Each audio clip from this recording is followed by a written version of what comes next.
Welcome in. Hey, hello, folks. Bill and Brian here with Energy Road. Listen, this time for the Wednesday live update from parts unknown, some parts known. So, hey, listen, we're glad you're with us. We'll be talking about LNG, but more specifically, we're talking about the Freeport LNG facility and Hurricane Beryl. And so, it's Beryl, right? That's how you pronounce that. That's how I pronounce it.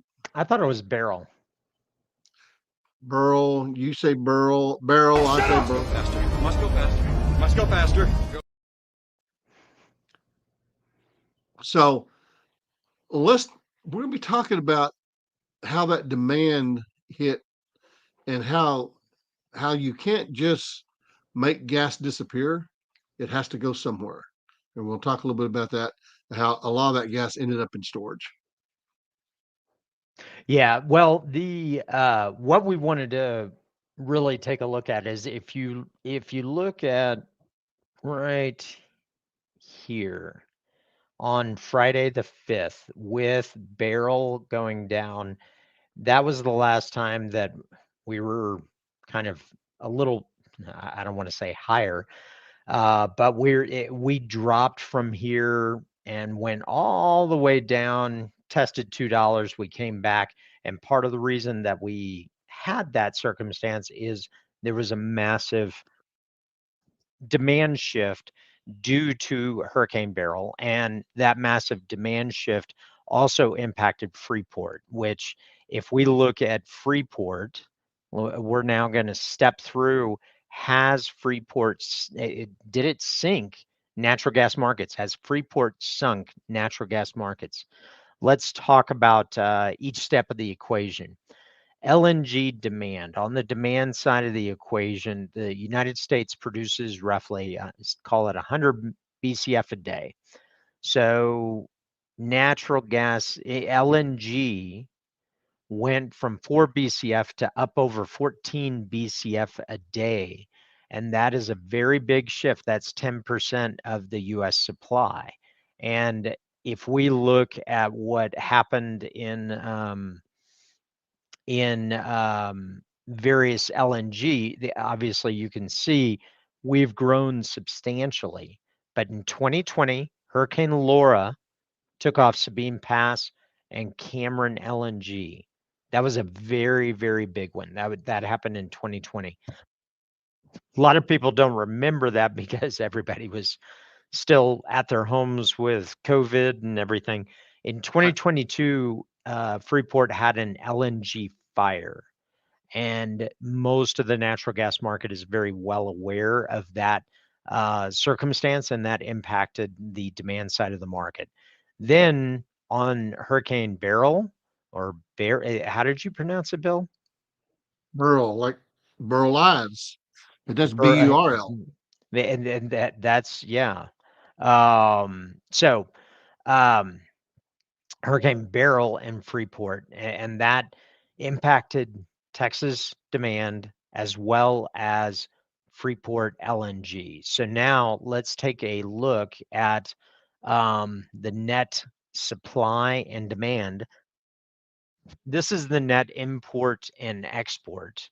And if you look at this, this has the blue is showing how much supply and demand. If it is north of zero, that means we have more supply than we do demand. If it is south of zero, this again, the blue side, that means we are consuming more. So as you can imagine, the south of the zero line is in the winters, above the zero line is in the summers. That is the injection season.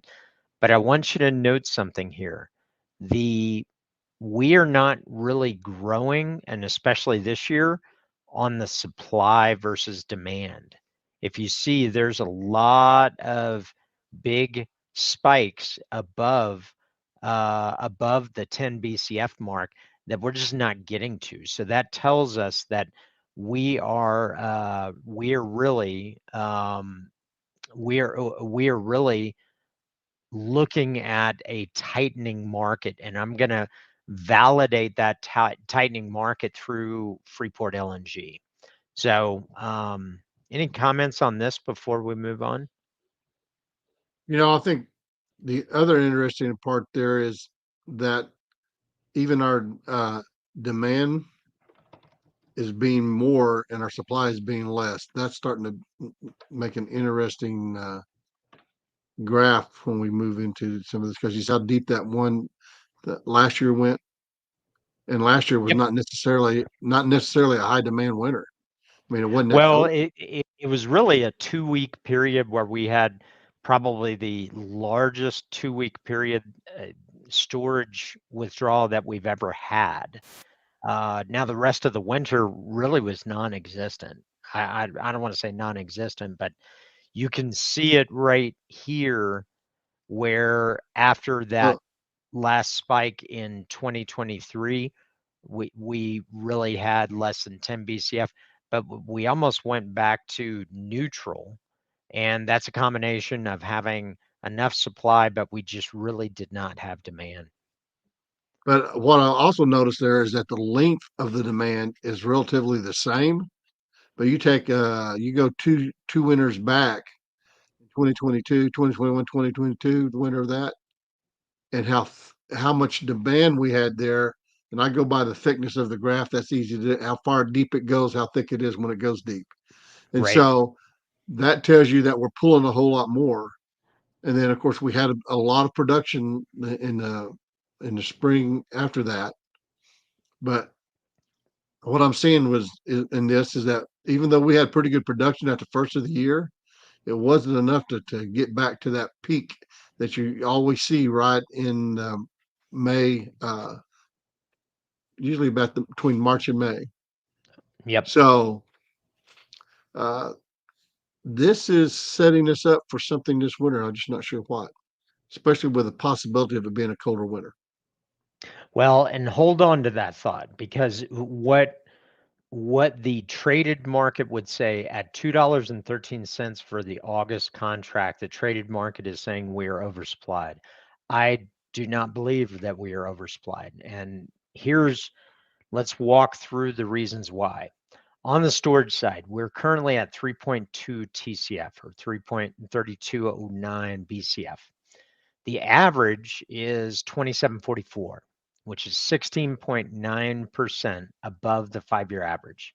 Last year, we were at 2959, and we're currently 8.4% above last year. But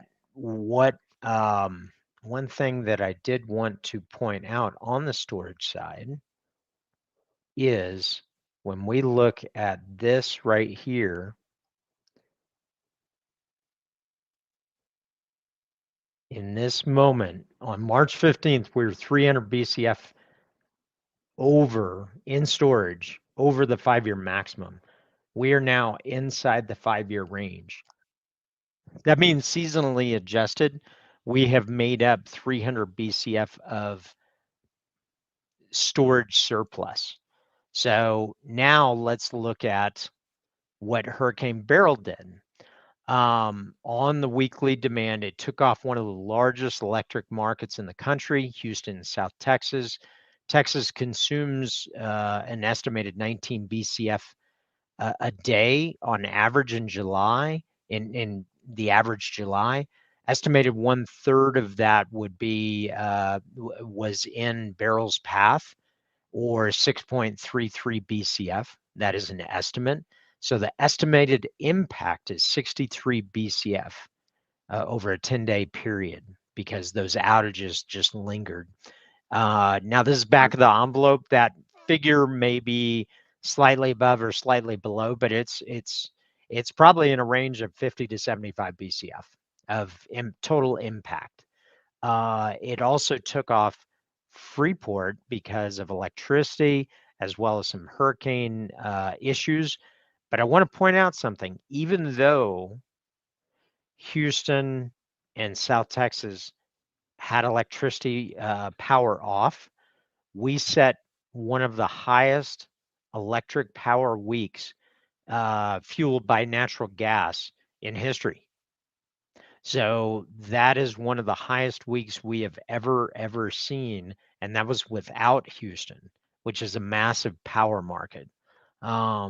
So That is a biggie. That is a real biggie. Right. Any thoughts on that?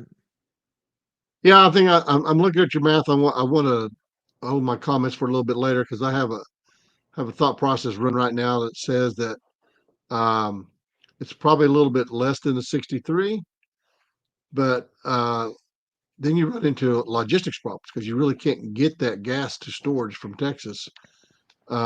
If you've got, I mean, the pipes depends on what the capacity of the pipes are. So this is sort of what's backing off some of the gas in the Permian, which leads us to our negative prices that's there right now. But let's go ahead.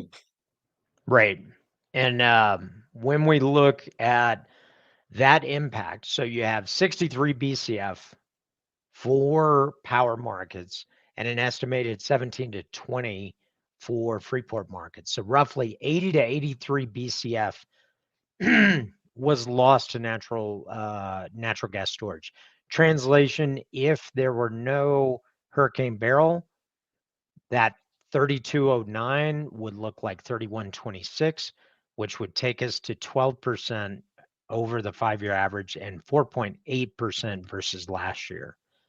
So now let's talk about the biggie. The biggie is the Freeport outage from 2022 and 2023. This happened in conjunction with rising production. So we started building a storage imbalance. But prior to that period, Freeport was delivering 1.8 BCF a day to LNG. That is an estimated 383 BCF net storage impact. That is really really big. So if you look, this white circle down here, that's where Freeport was down.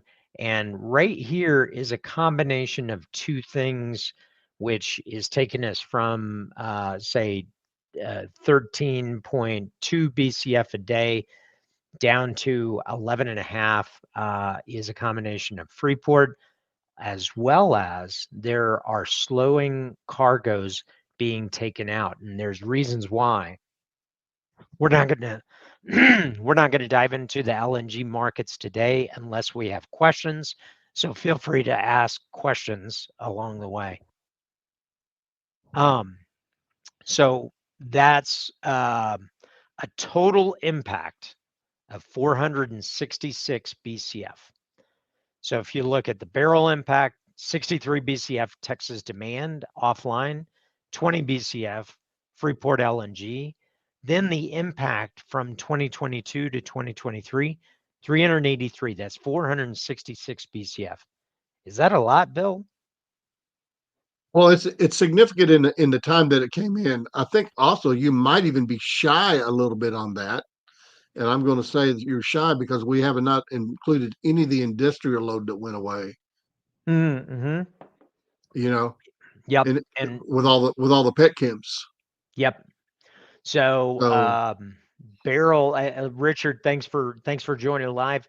Hurricane Beryl was a little bit of a surprise in Houston. Expected winds to 55, but they ended up coming to 80 to 85. And I saw some of the pictures, and having lived through hurricanes in Houston like Alicia in 1983, I was not in there for some of the recent storms because I moved to Colorado.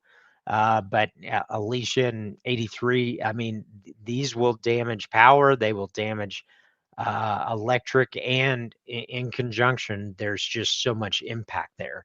So, Yeah, and and I we think a got, lot of people don't realize that you have, hey Joe, you have a lot of lines that are above ground, and when that wind comes in or takes them down, it's not like all that wire sitting in a yard somewhere that they can go get.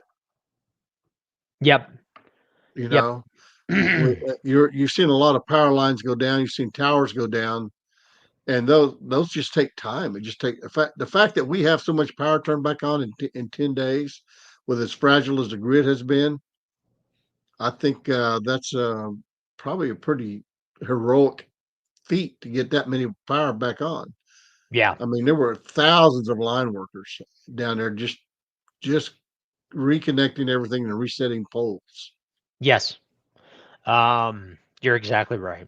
So the total impact is 466 BCF. And listen, Joe, great to see you. And I think we'll be talking with you on Monday. So we're going to hold you to that. And if you look at 466 BCF, now it's time for us to really talk about who we are. My name is Brian. This is my business partner, Bill, and we run EnergyRogue.com. EnergyRogue.com is a comprehensive resource for you to understand everything about the energy markets. And if your business depends on the price or energy for natural gas liquids, refined products, crude oil, uh, NGLs. Did I say natural gas liquids? Yes, you did. NGLs. So we have a comprehensive solution that covers supply, demand, imports, exports, storage, stocks, and so much more into a resource that is only $89 a month for Rogue Edge. And then if you want access to meet with us once a month, we will custom build a strategy with you at $179 a month. That also opens you up to our Discord channel where we discuss the energy markets every single day in the energy markets, and we cover this, and we cover topics such as supply, demand, imports, exports, and we also cover what is happening in the markets. Plus, we recently started a live stream once a week for those that trade energy commodities. So we'd love to see you inside. There's also a link down below to a strategy that we have used at some of the largest trading shops, commodity trading shops in the world. And if you just read in the description, you can show up for that free webinar. So if you're not ready to quite join us yet, visit that webinar and we will walk you through that. But the total impact for Freeport is 466 BCF. As we discussed before, we had a massive shift from March to today. That's 300 BCF. And I still want to go back to this one. This chart really tells a story. I'm going to go to this right here. So even though from 2016 to today, you can see this production, we went from 70 BCF up to over 100. But let me take this off. What do you notice about the peaks? I'm going to cut off the valleys. The peaks on supply here. I don't see a whole lot really changing too much. As a matter of fact, I'd almost argue that we are shrinking. And that surplus, we saw some last year, but in 2020, 2019, we had a lot more. So we seem to be stair-stepping down that inventory build. And that's a matter of time because this past winter, this is the reason that we had a soft winter, is because in this period right here, from February to today, right there is where we should have seen a lot more storage draw. So that is the reason that we had a pretty significant change there. And let's see, we got Christian. Hey, Christian, good to see you. Thank you. And feel free to ask questions if you got any questions along the way. Good to see you. Really excited about that. So let's get back to this. So as we discussed, the net effect of Hurricane Beryl, and correct me if I'm wrong on the pronunciation, and the net effect of Freeport outage from 2022 and 2023 is 466 BCF.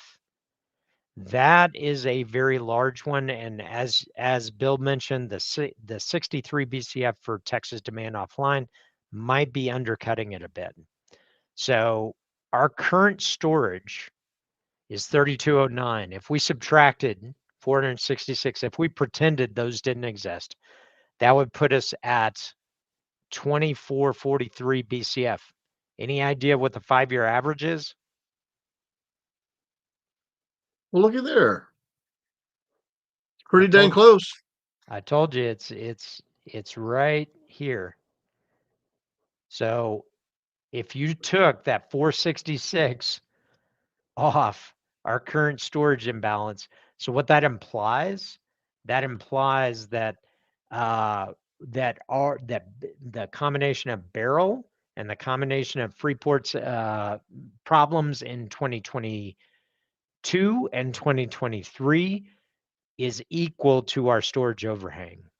So you could almost say that Freeport is single-handedly has sunk the natural gas market. So that's kind of the thesis. That is And so where you made the leap there, Brian. You got to say what Brian's saying is that because of the increase in the storage, the price had a downward effect, and that's why he's saying that Freeport actually almost single-handedly put the markets in a tank. Yeah. Well, and you can see it right here that what was that 2022 to 2023. I mean, our supply and demand, I'm going to go back to this chart because I think this chart really tells a story. And if you look at 2022 to 20, I'm only going to focus on the surplus side. So during storage injection seasons, what I see are massive injections here and not so much here. So that is really coming into play to where we are going to see a net effect that is going to catch up with us. All it's going to take is one solid winter season, and we're gonna really reconcile. And Jeremy, hey, great to see you. How about production voluntarily shut in this past shoulder season? That's a great point. I would say, and let's see. Hi, Marique, how are you? I hope everything's going well for you over in Poland. I would say, Jeremy, I'd have to factor in exactly how many days, but I would say you have two announcements that you're really referring to, EQT and Chesapeake. If you read through Right. Chesapeake's announcement, Chesapeake did not curtail gas. They deferred any completions and they reduced their rigs.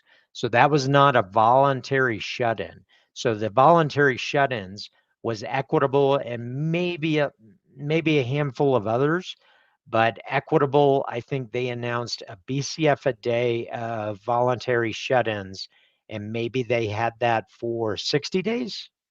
Yeah, as soon as the price got up to about 225, 230, they came back on. Yeah. So Jeremy, Because if they I made that take, they made that announcement at about $1.71, if I remember right. yeah. So Jeremy, if I take it back to this right here and we just run some quick math, let me change the color here. In fact, And Jeremy, I'd go as far as to say is that at the time of Beryl, I would say that they did not have anything shut in at all.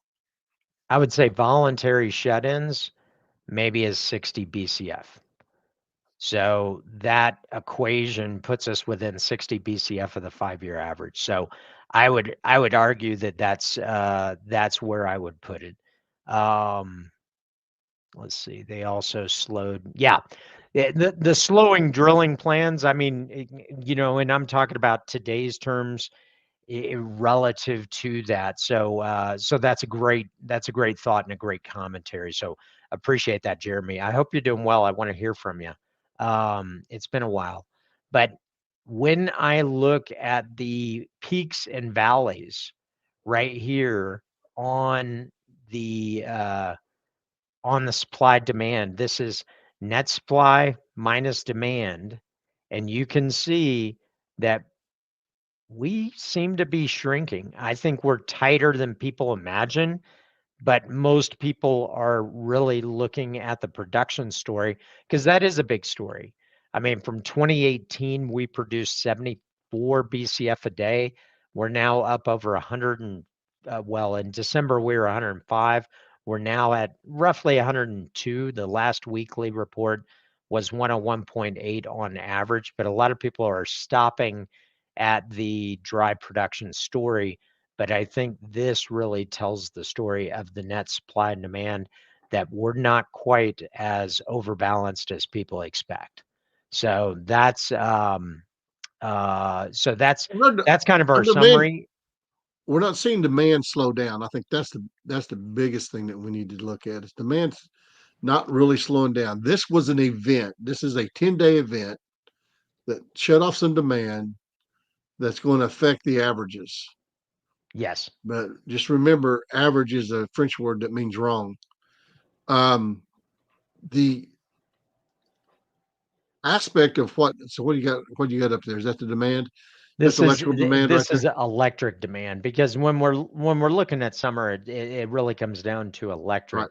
And what we can see is a stair step of higher lows during the winter right. and higher highs during the summer. So, And I would so say not this higher high was when electric was off in Houston. So that shows you really how much the electric power is at play here. And and let's what you're see. also seeing, what you're also seeing is that um, the industrial load. I was looking at some facts today.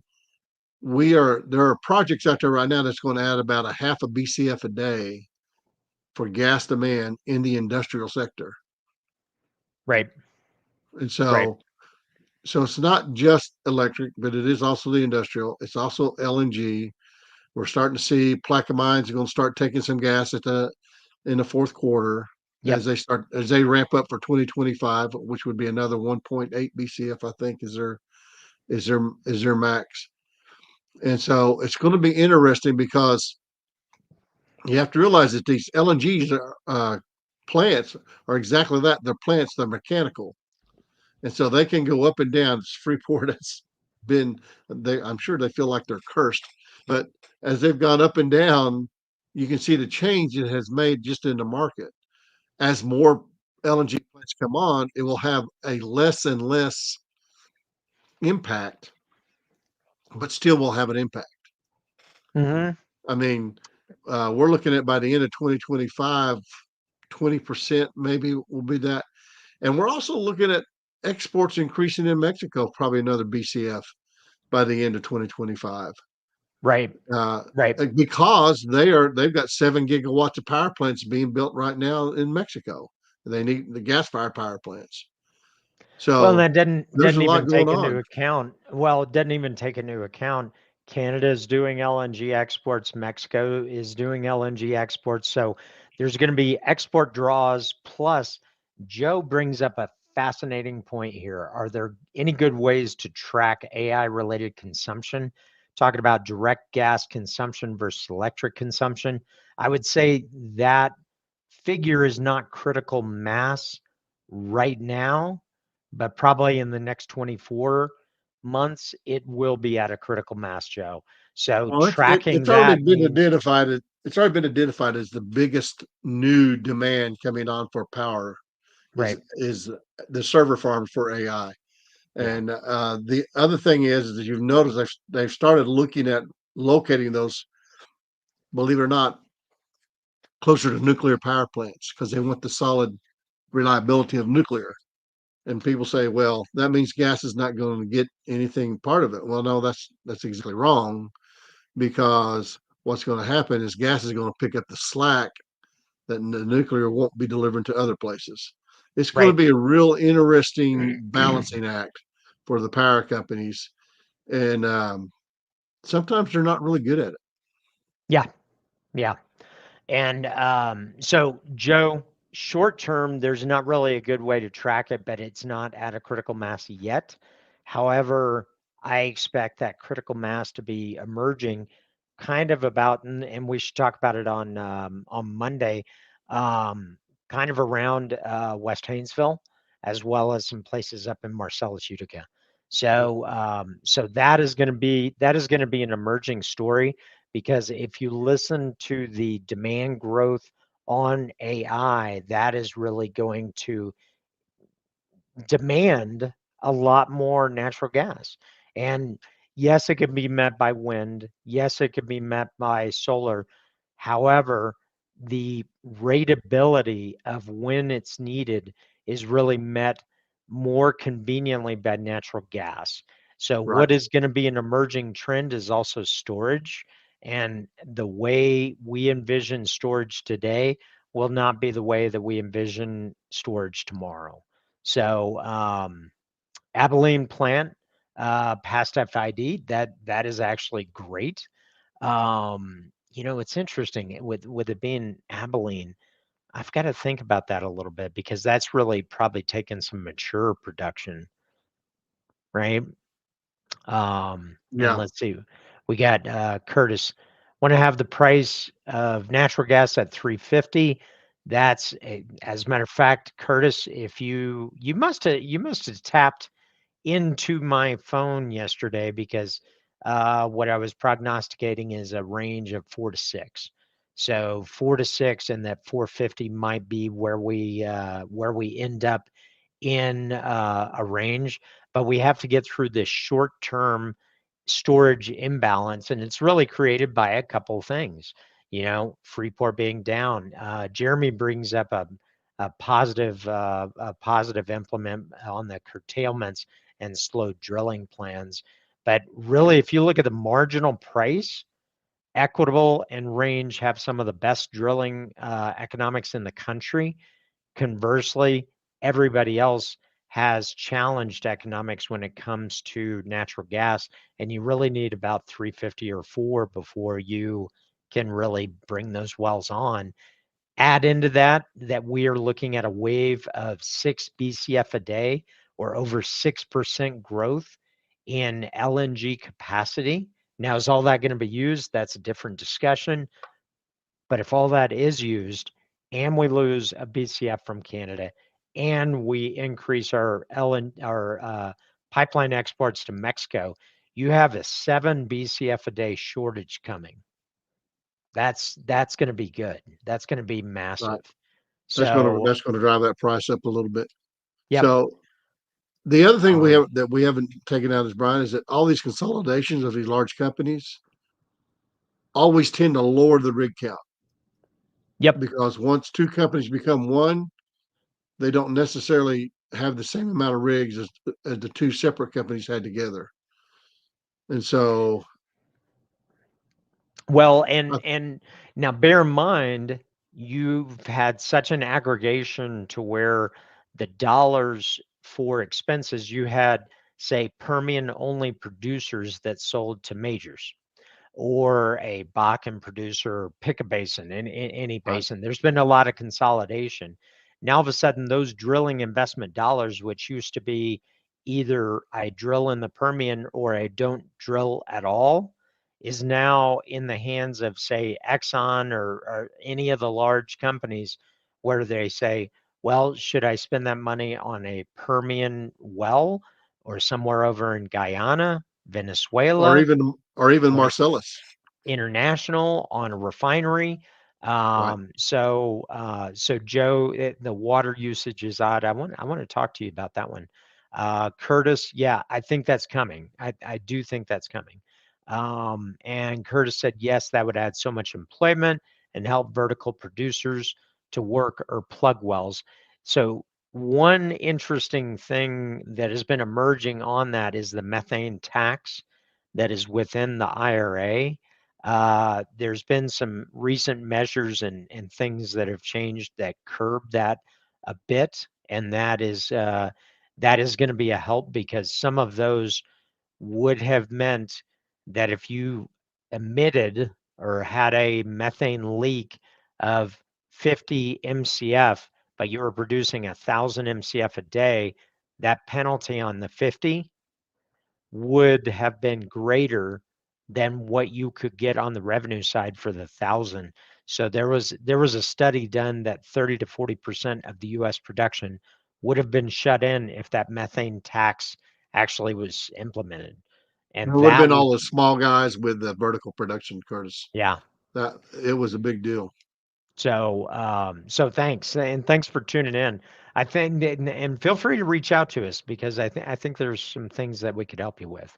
So, in summary, I'm getting back to Jeremy's point, which is very valid, is saying that the 466 BCF versus the 450 or the 450 465 storage overhang, there's maybe 60 BCF of curtailments that would take us within 60 BCF of the 5-year average. So these are critical factors, and these are things that should not be forgotten, because when I look at this chart right here, this chart tells the story, I think, the best, which is as you've had dry production, you can see that as we've had dry production, these peaks and valleys, the winter weather is still there, but you can see kind of a stair stepping down on the injection side. So we're not injecting quite as much. And the winter, we are having periods where we just need massive ones. Now, this past winter was very, very mild. It was too mild. So anyhow, that's The other side on dry production, just realize dry production, the economics for wet production, wet being has liquids in it, yep. as opposed to dry production. Economics for wet production is much better, and that's why you see stuff going on. The only place that is not true is in the Permian, because of the Permian is it's just got too much gas, and the gas, even though it's wet, is still getting negative prices. Yep. And then I'm gonna turn that on. There you go. Oh yeah, there you go. Yeah. So listen, folks, thanks so much. Thanks for tuning in. I really appreciate you showing up, and I hope that we provided a little bit of value, a little bit of something, and really appreciate the comments, Curtis. Yes, we need to build more natural gas electric facilities. I think Joe has a point on the direct consumption for AI, because AI is going to massively increase the natural gas usage. Jeremy, great points on the production curtailments. Marie, great to see you. I hope you're doing well. Looking forward to connecting with you. I think we targeted in August. Christian, great to see you. Really appreciate it. Richard, as always, really great to see you. I think we're supposed to connect sometime soon as well. So listen, folks, thanks so much. Really appreciate you hopping in. Any closing thoughts that you had, Bill? Now, I just think that we got a lot of things that we'll be talking about over the next few weeks. Listen, reach out and connect with us. We'd love to help you in doing something. We're all about making you success and making you some money. So don't feel free to reach out to us, and let's talk about how we can make your business better. Yep. So thanks so much, folks, and we will see you next week. Well, actually, next week I may be on the road. I'm not sure, but we will see you at the next one. Really appreciate you stopping in. Drop us a like, drop us a comment, and let us know what you want to hear about.